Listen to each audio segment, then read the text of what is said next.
Now we're going to solve question 43 from SAT number 9.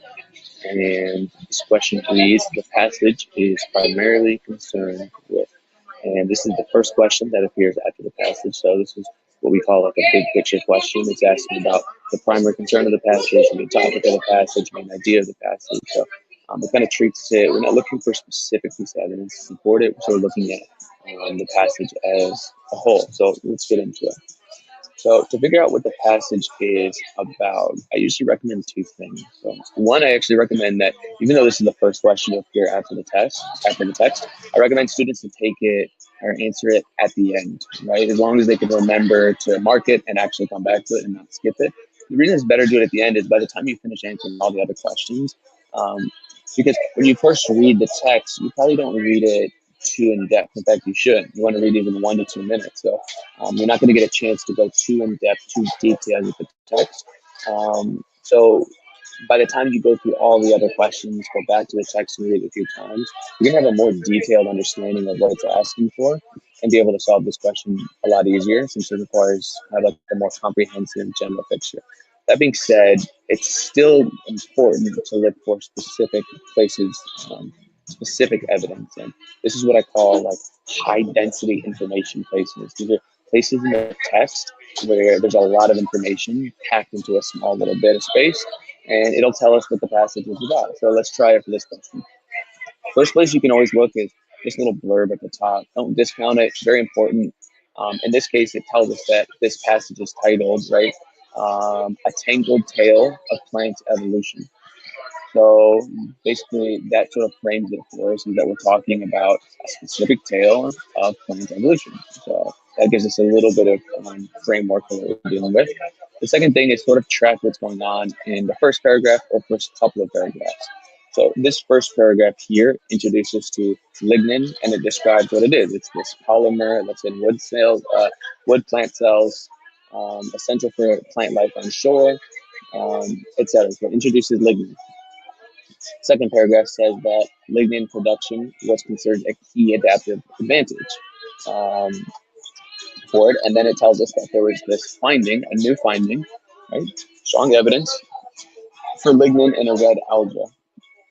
So we're introduced to lignin in the first paragraph.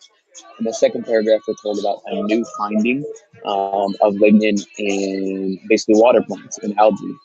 And the third paragraph says that this finding suggests that a biological building block fundamental to the success in land plants, in this case lignin, has roots that stretch back far deeper and maybe wider for evolutionary times than was known. So then we're given a little bit of a claim about the significance of this finding. So again, we know it's a tale about plant evolution. It introduces what lignin is. It tells us that we have a new finding about lignin, and it tells us that this new finding tells us something about basically changes our understanding. It tells us that it goes back to evolutionary time farther than we thought.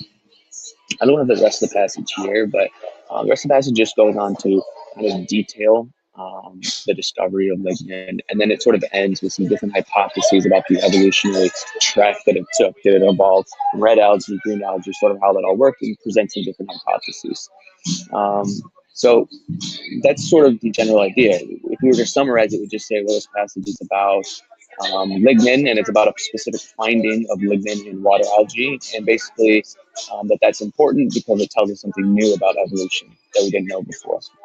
So now we're ready to look at our answers. A says, narrating how a finding was arrived at and indicating possible implications. So this seems pretty good. How a finding was arrived at, that's what the text is about. It's about the discovery of lignin and possible implications. This has a moderate burden of proof, meaning you should probably go back and double check, make sure, are we correct in saying that this finding has possible implications? But so far, it actually seems to be right based on what we said over here, right? These are some of the implications. It changes our understanding of evolutionary, sort of the evolutionary sequence of things. So we can keep this option. B says, explaining some difference among specialists in different fields of science. And we can definitely eliminate this option because the text just doesn't take this structure. A text like this would look like, hey, astrophysicists do this, and whereas molecular biologists do this, and we don't get any of that. There's no comparison of different specialists in the field of science, so cross it out. C says identifying a particularly vexing phenomenon and endorsing a single explanation. So she underlined this here and this here.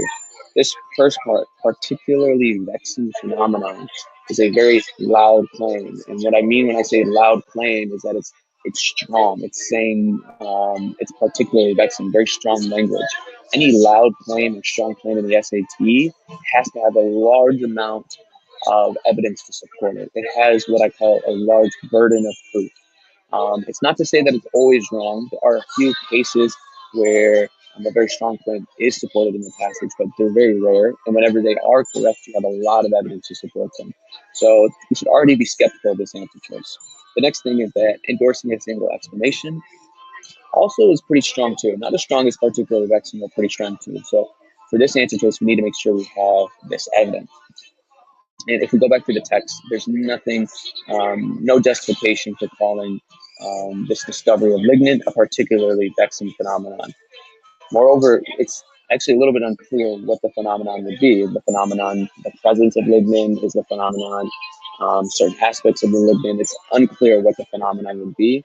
So we can definitely eliminate this option. Moreover, endorsing a single explanation, if we go to the end of the passage, which I didn't include here, but you can check it for yourself, there's really no single explanation that's endorsed. There's different hypotheses about the evolutionary route that the algae took. So I'd say that makes this second part wrong as well. We can eliminate C. D says describing the properties of an organism and showing how they can be exploited. Now, this first part here seems okay. It's very general. It doesn't make a big claim, and it seems to fit our text, right? Properties of an organism, lignin within algae, fine. Bet, we're good. The second part, though, showing how they can be exploited. This has a moderate burden of proof. Again, what I mean by that is we need evidence about it being exploited. So this could be exploited for commercial gain. Maybe there's some sort of product that can be made with it, or scientific gain, right? Maybe there's some sort of finding or research that can be done based on this. And if we go back to the text, we'll see that there's really no mention of how it can be exploited, no mention of a practical material scientific gain that's going to come from this. Beyond just like it being a new finding. So you can also eliminate this option. Because we eliminate all the other options, this one is going to be our best bet. The possible implications we already said is mentioned maybe at the end where it talks about hypotheses, but also in the beginning here where it tells us that this basically changes our understanding of this essential biological building block and the evolutionary route that it took. So answer choice A, that's our answer.